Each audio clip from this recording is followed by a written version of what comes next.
அப்பா பிதாவே, நீ நல்லவர், நீ பரிசுத்தமுள்ளவர், நீ உன்னதமானவர், நீ உயர்ந்தவர், நீ மகிமை நிறைந்தவர், நீ மாட்சிமை நிறைந்தவர்ப்பா.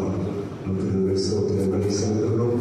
கர்த்தாவே, இந்த நாளின் வாழ்விலையும் இறைவனாகிய கர்த்தரை ஒவ்வொருவரையும் பரிசுத்தப்படுத்துவீராக. ஒவ்வொருவரையும் கர்த்தாவே ஆதரிப்பீராக, நீ பலப்படுத்துவீராக, இந்த கிருபையாளர்களை மூடுவீராக. நாளை பரிசுத்த ஆராதனைக்கு எங்களை தகுதிப்படுத்த வேண்டும் என்று திருக்கரத்தில் எங்களை தாழ்த்தி ஒப்புக் கொடுக்கிறோம். ஆசீர்வதியும் நடத்தும் இயேசுவின் நாமத்தில் கேட்கிறோம் பிதாவே. ஆமென், ஆமென், ஆமென். அல்லேலூயா, அல்லேலூயா. ஆமென். சில பாடல்களை பாடி அவருடைய நாமத்தை நாங்கள் உயர்த்துவோம்.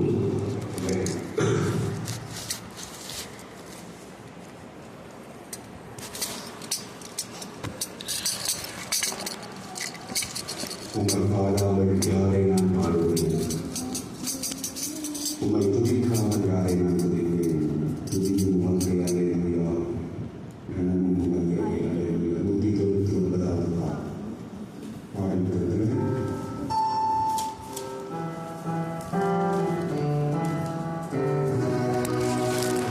199வது பாடல். உங்கள் பாடாமல் யாரை நான் பாடுவேன், உங்களை துதிக்காமல் யாரை நான் துதிப்பேன்.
இந்த எண்ணங்கள் சிந்தனைகள் உட்பட்டதாக ஒவ்வொரு வேலையில் கோபங்களும் வைராக்கியங்களும் கசப்புகளும் தீமையான எண்ணங்களும் இருந்தால் அந்த இடத்தில் அறிக்கை பண்ணுவேன்.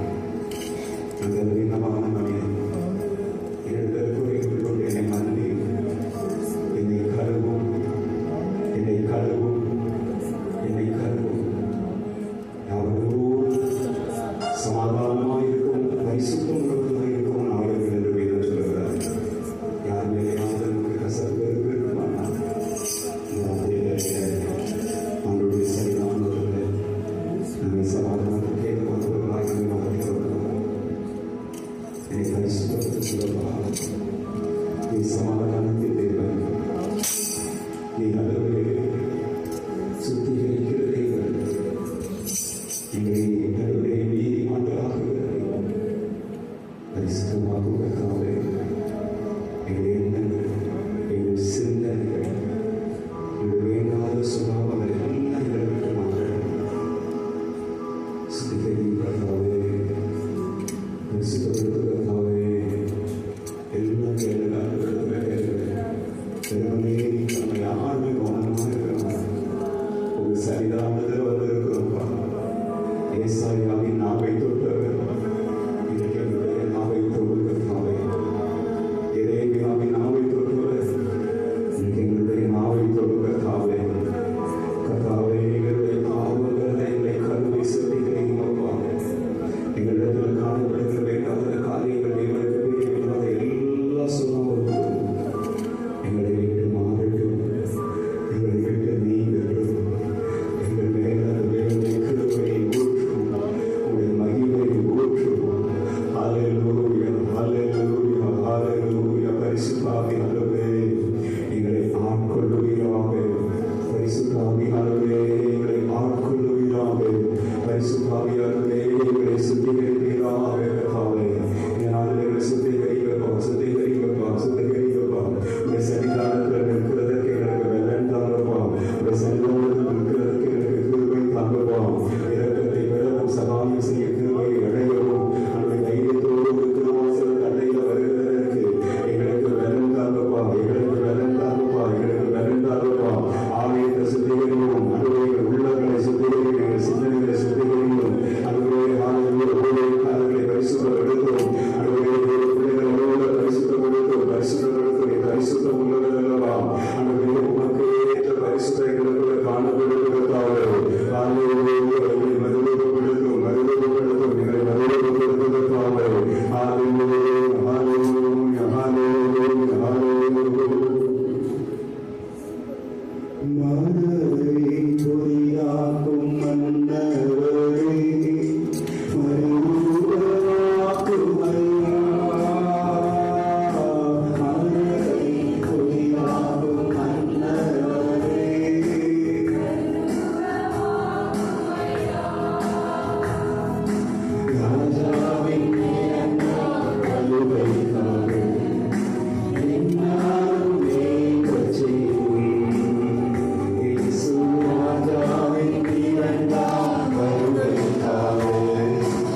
பரிசுத்தமாக்குங்கப்பா.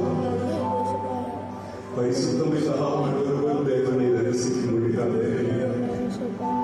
பரிசுத்தமாக்கும் கர்த்தாவே, பரிசுத்தமாக்கும் கர்த்தாவே, பரிசுத்தமாக்கும் கர்த்தாவே.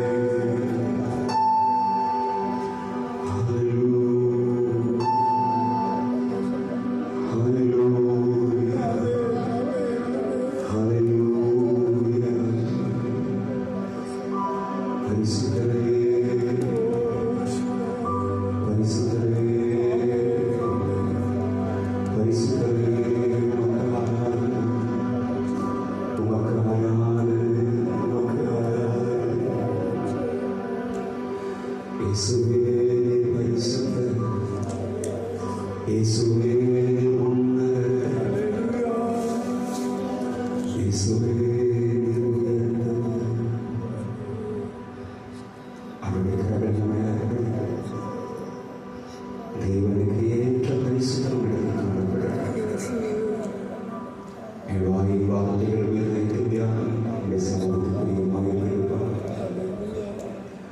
உதடுகளை திறந்திருக்கும் பரிசு ஆதாரத்தோடு தேவனை தொடர்ந்து கொள்ள கிருபை தாரும் செய்வோம். ஆராதனைக்கு தேவ பிள்ளைகளை கற்றுக்கொண்டு சேர்க்கும்படி காவல் செய்வோம். எந்த ஒரு ஆத்மாவும் கைவிடக்கூடாதுப்பா. எல்லா மக்களுடைய சமூகங்கள் கொண்டு நாங்கள் காவல் செய்வோம். இயற்கை எங்கள் கடவுளை அமைக்காக புதிய குடும்பங்களை கற்றுக்கொண்டு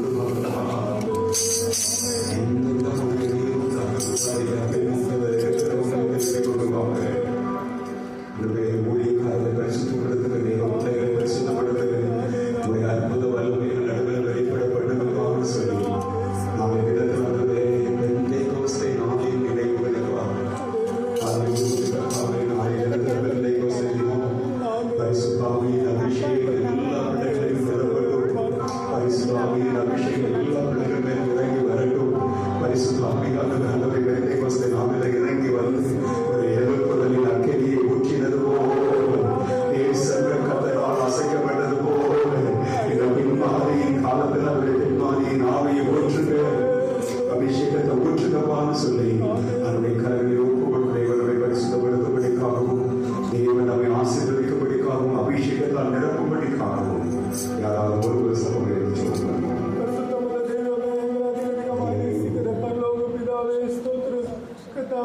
சமூகத்தில் எங்களை தாழ்த்துகிறோம், எங்களை வெறுமையாக்குகிறோம். ராஜா நீரே எங்களை பொறுப்பெடுத்துக் கொள்ளுங்க, எங்களை சுத்திகரிங்க சுவாமி. உங்களுடைய அன்பின் ஆழங்களை நிரப்பிக் கொள்ளுங்க. நாங்கள் இன்னும் அதிகமாய் பரிசுத்தத்திலே காணப்பட கர்த்தாவே நீர் எங்களுக்கு கிருபை தர வேண்டுமாய் செபிக்கிறோம். உங்களுடைய ஆவியினால் ஒவ்வொருவரையும் நீங்கள் நிரப்புங்க ராஜா. நாளை தினத்தில் கர்த்தாவே பரிசுத்த இதயத்தோடு கூட நாங்கள் துதிக்க நீரே எங்களுக்கு கிருபை தர வேண்டுமாய் செபிக்கிறோம். நீர் எங்கள் மத்தியில் பலமான காரியங்களை செய்ய வேண்டுமாய் செபிக்கிறோம். ஆண்டவரே நீரே பெரியவராய் காணப்படும். நாங்கள் பாவம் செய்கிறவர்களாக இருந்தாலும் கர்த்தாவே பாவத்தில் இருந்து விடுதலை பெற நீர் எங்களுக்கு கிருபை தாங்க சுவாமி. நாங்கள் உண்மை நம்பி இருக்கிறோம் ராஜா. நீர் எங்களை விடுதலை செய்ய முற்றும் ஜெயம் கொள்ளுகிறவர்களாலே ஜெயம் கொள்ள நீர் எங்களுக்கு கிருபை தர வேண்டுமா செபிக்கிறோம் சுவாமி. நீரே கிருபை தாங்க ஆண்டவரே. நீரே எங்களோடு கூட இருங்க இயேசுவே கர்த்தாவே ஸ்தோத்திரம். சிடாய வம்சார பக்கச்சுடாய பலபலபா சந்துடாய பக்கச்சுடாய பலபலபா ஒரு யாக்கதுடாய வம்சார பக்கச்சுடாய பலபலபா. இயேசுவே ஸ்தோத்திரம். நீங்கள் என்னை தெரிந்து கொள்ளவில்லை, நான் உங்களை தெரிந்து கொண்டேன். நீங்கள் என்னை தெரிந்து கொள்ளவில்லை, நான் உங்களை தெரிந்து கொண்டேன். நான் உங்களை பரிசுத்தமுள்ள சாதியும் ஆசாரிய கூட்டமும் லேவியருமாய் நான் உன்னை தெரிந்து கொண்டேன் என்று கர்த்தர் சொல்லுகிறார். கர்த்தாவே ஸ்தோத்திரம். நீர் எங்களோடு கூட இடைப்பட்ட காரியங்களுக்காக நாங்கள் நன்றி செலுத்துகிறோம். நாளை தினத்தில் பரிசுத்தத்தோடு கூட உண்மை ஆராதிக்க நீர் எங்களுக்கு கிருபை தர வேண்டுமா செபிக்கிறோம் சுவாமி. உண்மை என்று எங்களால் ஒன்றும் செய்ய இயலாதப்பா. நீர் எங்களோடு கூட இருங்க. உங்களுடைய சமூக மாளிகை செய்து உங்களுடைய கதையவுக்காய் ஸ்தோத்திரம், உங்களுடைய கடமைக்காய் ஸ்தோத்திரம் பலப்படுத்துங்க. இந்நாள் வரைக்கும் நடத்தின தெய்வம் கடைசி வரையும் நீர் நடத்த போதுமானவராய் இருக்கிறீரே ஸ்தோத்திரம். வழி நடத்துங்க. பின்மாற்றத்தில் இருக்கிற ஜனங்களை ஒரு விசையாய் கூட்டி வந்து சேர்த்து உம்முடைய அன்பின் ஆழங்களை இன்னதென்று அறிந்து கொள்ள நீர் கிருபை தர வேண்டுமாய் செபிக்கிறோம் சுவாமி. உம்முடைய அன்பை எல்லா ஜனங்களும் அறிந்து கொள்ள நீரே கிருபை பாராட்டுங்கப்பா. உம்முடைய நாமம் மாத்திரமே மகிமைப்படும். நீர் உதவி செய்யுங்க. துதி ஸ்தோத்திரங்களை அங்கீகரிங்க. சங்கீத பகுதியை அங்கீகரிங்க. தேவனுடைய அபிஷேகம் பலமா எங்க மேல அசைவாட நீர் எங்களுக்கு கிருபை இல்லை எங்களுக்கு தயவை பாராட்ட வேண்டுமா ஜெபிக்கிறோம். ஆளுகை செய்யுங்க. தேவ வசனம் எல்லா இருதயங்களிலும் கர்த்தாவே திறக்கப்பட்டவைகளாக காணப்படும். நீர் உதவி செய்யுங்க. உங்களுடைய சமூகம் எங்களோடு கூட இருக்கட்டும். நீர் ஆளுகை செய்யுங்க. தொடர்ந்து ஆவியானவர் வழிநடத்தும். இயேசு நாமத்தில் வேண்டிக் கொள்கிறோம் நல்ல பிதாவே.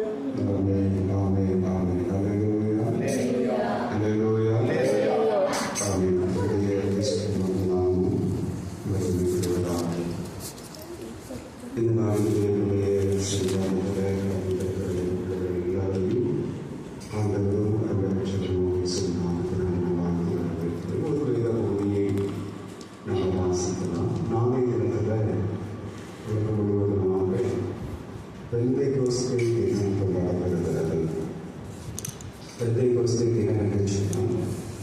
இயேசு கிறிஸ்து பாடுபட்டு மரித்து உயிர்த்தெழுந்து 40 நாட்கள் உங்களுடைய சீஷர்களுக்கு தரிசனம் பண்ணார். எத்தனை நாட்கள்? 40 நாள். ஈஸ்டர் சண்டே ஆசிரிக்கிற அந்த நாளிலிருந்து 40 நாட்கள் இயேசு கிறிஸ்து பூமியிலே சீஷர்களுக்கு தரிசனமான அவர்களை சொல்லப்படுத்தினார். அவர்களை இந்த 40 நாட்களுக்கு அவர்களை ஆசீர்வதித்து அதன் பின்பாக பரவதற்கு எழுந்தவரை போனார். அவர் கடந்து செல்லுகிற நாளிலே அவர் சொன்னார், நீங்கள் எருசலேமிலேயே தரித்திருங்கள், பிதாவினுடைய வாக்குத்தத்தம் நிறைவேறும்படிக்கு நீங்கள் எருசலேமிலே நீங்கள் தரித்திருங்கள் அப்படின்னு சொல்லி ஆண்டவர் அந்த வாக்குத்தத்தத்தை அந்த காரியத்தை சொன்னபோது அவர்கள் அந்த எருசலேம் நகரத்திலே மேல் வீட்டு அருகிலே அவர்கள் 10 நாட்கள் காத்திருந்து ஜெபித்தார்கள். எத்தனை நாட்கள்? இயேசு கிறிஸ்து உயிர்த்தெழுந்து 40 நாட்கள் தரிசனமானார். 40 நாட்களுக்காக அவர் எழுந்துள்ளே போனார். அப்போ ஆண்டவர் போகும்போது என்ன சொல்லி போனார் அப்படின்னு சொல்லி பார்க்கலாம். லூக்கா சுவிசேஷம் 24வது அதிகாரம்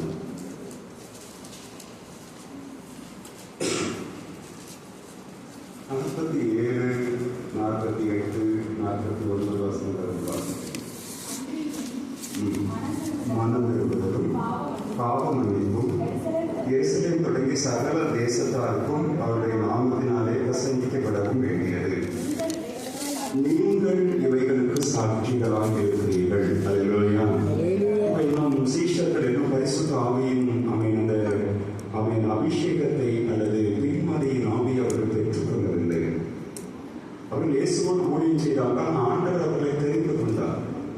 ஆண்டவர் சொல்லுகிறார், மனம் திரும்புதலும் பாவம் மன்னிப்பும் எருசலேம் தொடங்கி சகல தேசத்திற்கும் எல்லா தேசத்திற்கும் இயேசுவின் நாமத்தினாலே பிரசங்கிக்கப்பட வேண்டும். அவராலே எல்லாமே வேறு ஒருவரும் ரட்சிப்பு இல்லை என்பதை. அப்ப இயேசு கிறிஸ்துவனுடைய பாடு மரணத்திற்கு பின்பாக முழு உலகத்திற்கு இயேசு கிறிஸ்து மூலமாக ரட்சிப்பு வெளிப்படுகிறது. அல்லேலூயா. அதற்கு யார் சாட்சி என்று சொன்னார்? முதலாவது 12 பேரை தெரிந்து கொண்ட அவன் இயேசு கிறிஸ்து அப்போஸ்தலர்கள் என்று பெயரிட்டார். அப்போஸ்தலர் அப்படின்னா என்ன அர்த்தம்? அனுப்பப்பட்டவர்கள். அவர்களை தெரிந்து கொண்டதே எதற்காகனா அனுப்புகிறதற்காக தான் தெரிந்து கொண்டார். அல்லேலூயா. அல்லேலூயா.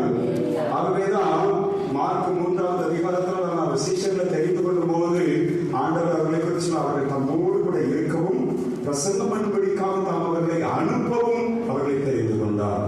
மார்க் 3:13-14 வசனங்கள் அவகாசம்.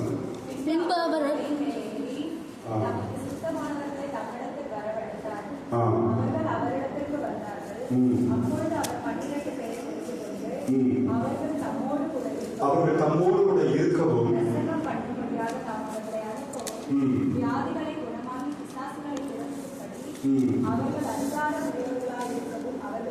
ஏற்படுத்தினார். அல்லேலூயா. அவர் தெரிந்து கொள்ளும் போதே ஒரு திட்டத்தோட தெரிந்து கொண்டார்.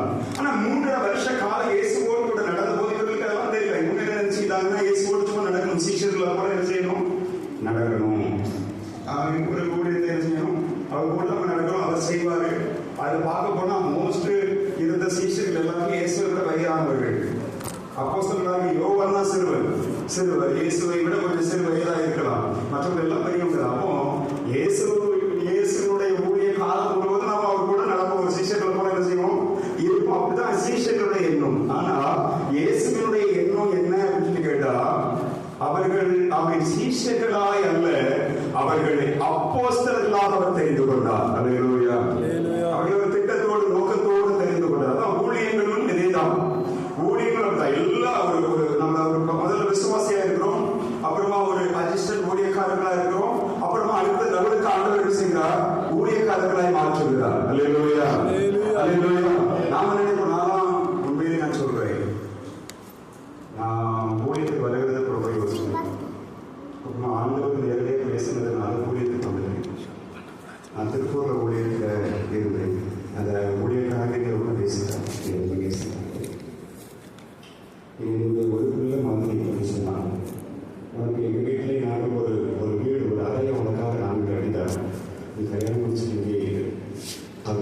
நீ அடுத்த அந்த ஊழியத்தை செய்யணும்.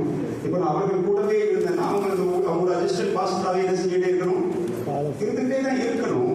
ஆண்டு கிட்ட வருது. அதனால ஆண்டவர் செய்யறாரு, சில மனஸ்தாபங்களை உண்டாக்குகிறார். எதிர்பாராத சில மனஸ்தாபங்கள் என்ன செய்யுது, ஒருத்தருக்கு வருது.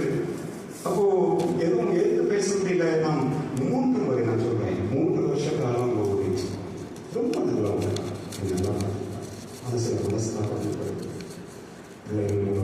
மருமக்கள் கொள்ளவோ ஏதோ ஒரு சில இடத்துல சில மனஸ்தாபங்கள் வரும்போது நான் 3 முறை அந்த விடத்தில் இருக்கிறேன். ஜெபிக்கும் போது நான் சொல்ல காத்து ஏன்னா எனக்கு அடுத்தது எப்போ போகணும் கூட உண்மையிலே சொல்றேன். எனக்கு எப்போ போகணும் இந்தியாவை தமிழ்நாட்டில் எந்த பாசனையும் தெரியாது, ஒரு ஊழியக்காரங்களும் தெரியாது. அந்த ஊழியர்கள் போனால் என்ன செய்யணும் தெரியாது. அப்போ அதற்கு பின்பாக ஆண்டவருடைய நடத்தினார் கொண்டு வந்தார். ஆண்டவருடைய திட்டம் சொல்றேன். அவங்க என்னை நேசித்தாங்க. ஃபர்ஸ்ட் 6 மணி நாட்கள்லாம் என்ன சொன்னாங்க, என்னுடைய பையன் உண்மையிலேயே யாராவது ஒருவர் நான் அதெல்லாம் உங்களுக்கு அந்த பெரியவங்கள இருந்தால் கூட கிறிஸ்தவர்கள் வா அப்படின்னு அவங்க சொல்ல போகிறாங்க. மாஸ்டர் அவர் ஊழியர்கள் மரியாதையாக தான் பேசுகிறேன், வாங்க போங்க பேசு. நீங்கள் பெரியவங்களாக இருக்கலாம், ஆனால் ஒரு ஆண்டுகளாக ஊழியர்களுக்கு வந்திருக்கிறார் அப்படின்னு மரியாதையாக தான். அதுபோல் அங்கே இருக்கிற பசங்க நான் அவங்க ஏங்க தான் அவங்க என்னோட வாரி பசங்க அங்கே போவாங்க, வெளியே போகிறதா ஏதாவது ஒரு பாம்பு ஏதாவது சாப்பிட்றதுக்கு போவாங்க. நான் பொதுவாக போகிறது. அப்போது நான் போகிறதில்லை. சில இடத்துல அப்படி அவங்க சர்ச்சில் இருக்க பசங்க தான் ஐயோ வார் பையா அப்படின்னு சொன்னால் அதுக்கு சண்டை போடுறோம், அதுக்கு சண்டை போடுறதில்லை. வாரம் போகிறோம் இதெல்லாம் கிடையாது. ஊழியர்கள் போக வேண்டியது அதனால அந்த அந்த இதெல்லாம் இருந்துச்சு. நீ என்னுடைய பையன் என்ன சொன்னாங்க எல்லாருக்கும் தான். இன்னைக்கு நான் கான்டாக்டில் தான் இருக்கேன். இன்னைக்கு பாஸ்டருடைய பிள்ளைங்கள்லாம் என் தம்பி அப்படின்னு தான் சொல்றாங்க. ஆனால் ஒரு சில நேரங்களில் சில மனஸ்தாபங்கள் ஏன் வருகிறது அப்படின்னு சொன்னால் நம்முடைய எண்ணங்கள் ஒரு மாதிரி இருக்கு. ஆண்டவருடைய திட்டங்கள் நிறைவேறணும்னா ஆண்டவர் அங்கிருந்து புறப்பட வருகிறார். அல்லேலூயா அல்லேலூயா. அதே போல அங்கிருந்து வந்ததுப்பாடு கிருஷ்ணகிரியில் எனக்குன்னு அவங்க வீட்டில் ஒரு ரூமே தந்துட்டாங்க, தனியாகவே தந்துட்டாங்க. ரொம்ப ரொம்ப கேர் பண்ணாங்கன்னா அவ்வளோ கேர் பண்ணாங்க. ஆனால் அங்கிருந்து ஒரு சில மனஸ்தாபம் என்ன மனஸ்தாபம், அவங்க பிள்ளைக்கும் அந்த உபதேசத்துல எனக்கு அவங்க வந்து ஹைவர் கிரேஸ் அவங்க பையன் அவங்கெல்லாம் பயங்கர டாக்டரிங் ரொம்ப ஸ்ட்ரிக்ட். ஆனால் அவங்க பையனுடைய டாக்டரிங் வந்துட்டு அப்போ ஒரு பையன் அப்படியே கிரேஸ்ன்னு அப்படியே போதிக்க ஆரம்பிச்சிட்டாரு. அப்போ அதை நான் வந்துட்டு கேள்வி கேட்கும்போது அது எனக்கும் பையனுக்கும் நான் மனசில் பாஸ்டர் நீங்கள் உனக்கு சபையை நானே தரேன், என் சபை எனக்கு இருப்பான் நீங்கள் நான் அப்படிதான் சொன்னேன். நான் உங்களுக்கு சொல்றேன் என்னோட பேர் இருந்த சபையை நான் எனக்கு அப்புறமா அப்படிங்கிற நீ நடத்து எதை சொன்னாங்க. ஏதோ ஒரு விதத்தில் எனக்கு அது வந்துட்டு மனசில் வந்துட்டு சமாதானமாக போட்டாங்க.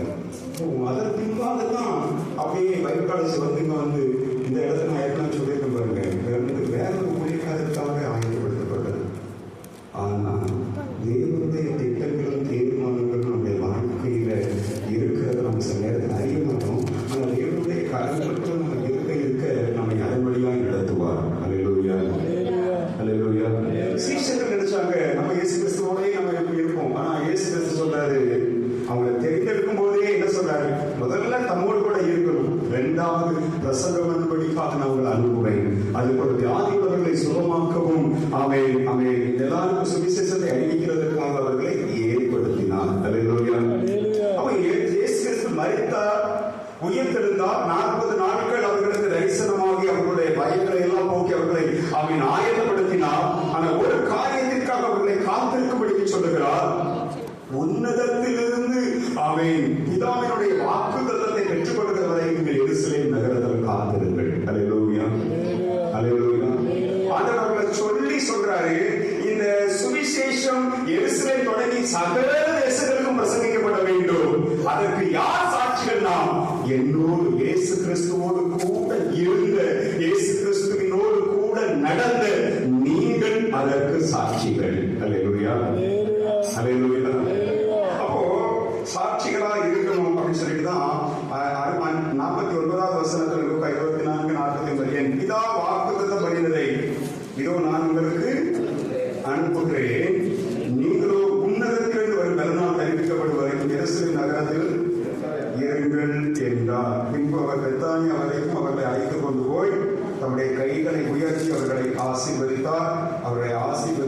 அவர்களை விட்டு பிரிந்து பரலோகத்திற்கு எடுத்துக் கொள்ளப்பட்டார்.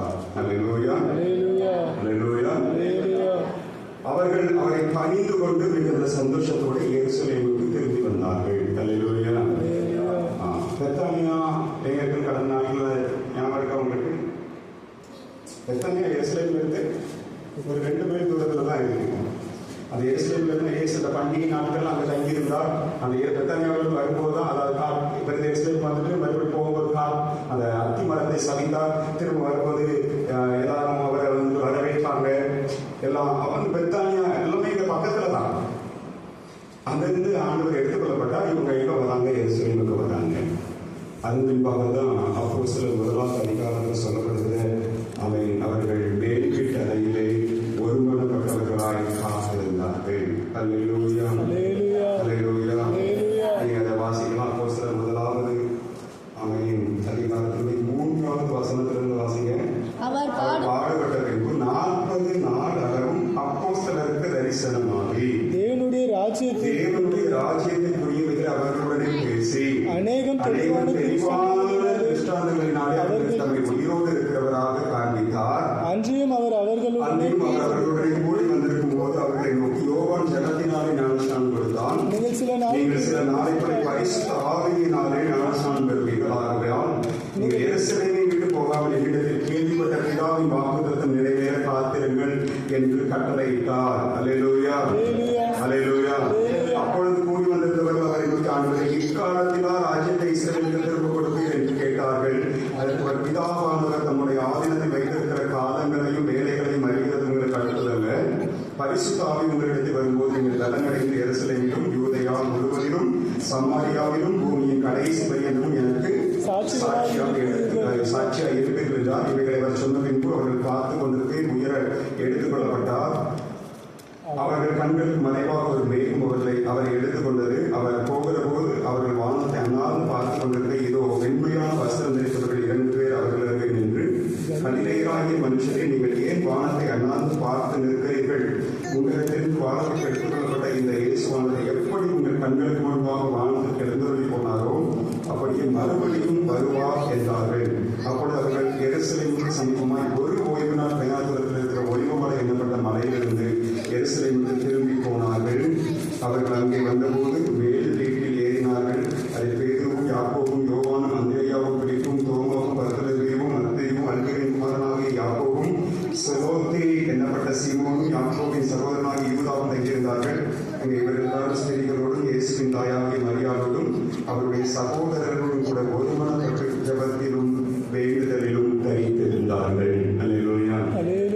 அப்போ ஆண்டவர் சொன்ன அந்த காரியத்தை கேட்டு கீழ்ப்படிந்து 10 நாட்கள் அவர்கள் காத்திருந்தார்கள். அல்லேலூயா. இயேசு படத்திற்கு எழுந்தருளி போன பிற்பாடு அந்த 10 நாட்கள் காத்திருந்த போது அந்த 10வது நாள், அதான் அந்த 50வது நாள், பஸ்காவுக்கு 50வது நாள் வந்துச்சு.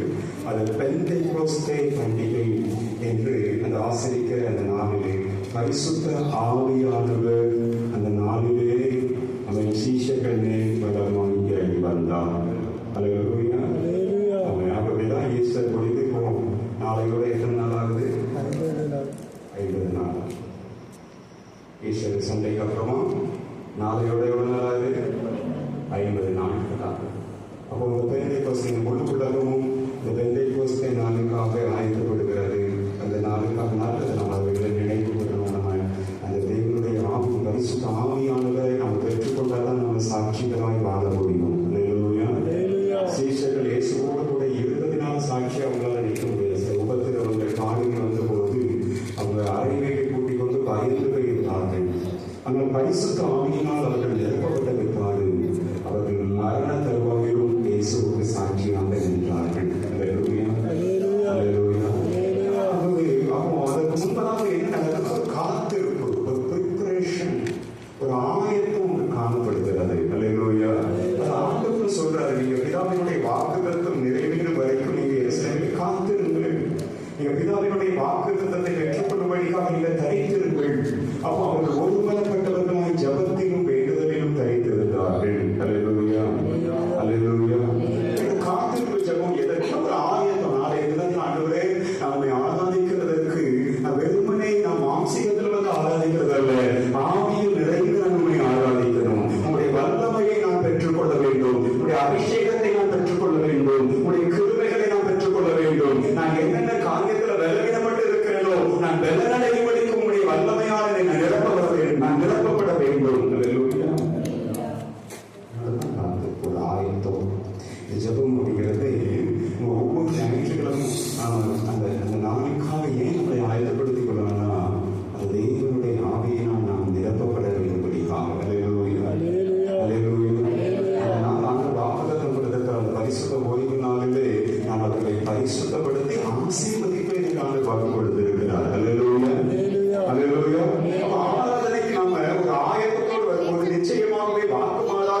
பரிசுத்த ஆவியானவருடைய அபிஷேகத்திற்காக காத்திருந்தார்கள். பரிசுத்த ஆவியானவர் அக்கினிமயமான நாவுகளை போல இறைவர்களை நிரப்பினார்.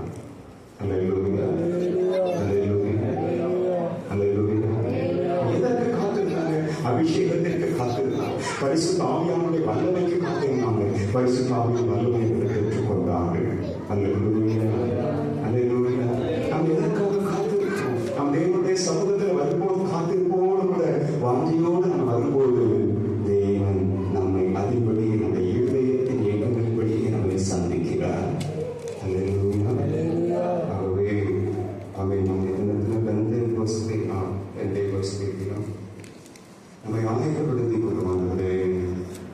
அந்த சமூகத்தில் வரும்போதெல்லாம் நீ என்னை சந்திக்கிறதை உங்களுடைய ஆவியாக விஷயங்களாக நீ வாக்கு கொடுத்திருக்கிறபடி உங்களுடைய பரிசுத்தையும் உங்களுடைய ஆசீர்வாதத்தையும் பெற்றுக்கொள்ள எனக்கு கிருபை தாருமானது, எனக்கு கிருபை தாருமானது, என்னை தகுதிப்படுத்துமானதே சொல்லுவோமா, என்னை ஆயத்தப்படுத்தும் கதாவே சொல்லுவோமா, என்னை அவருடைய ஆவியால் என்னை நிரப்பும். நான் இருக்கிற தினம் புதிய அபிஷேகம், புதிய வல்லமை எங்கள் மீது ஊற்றுமானதே. புதிய அபிஷேகம், புதிய வல்லமை, புதிய காரியம் தந்து நடத்தும். புதிய அபிஷேகம், புதிய வல்லமை, புதிய காரியம் தந்து நடத்தும். ஆராதனை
நாளை முழுவதும்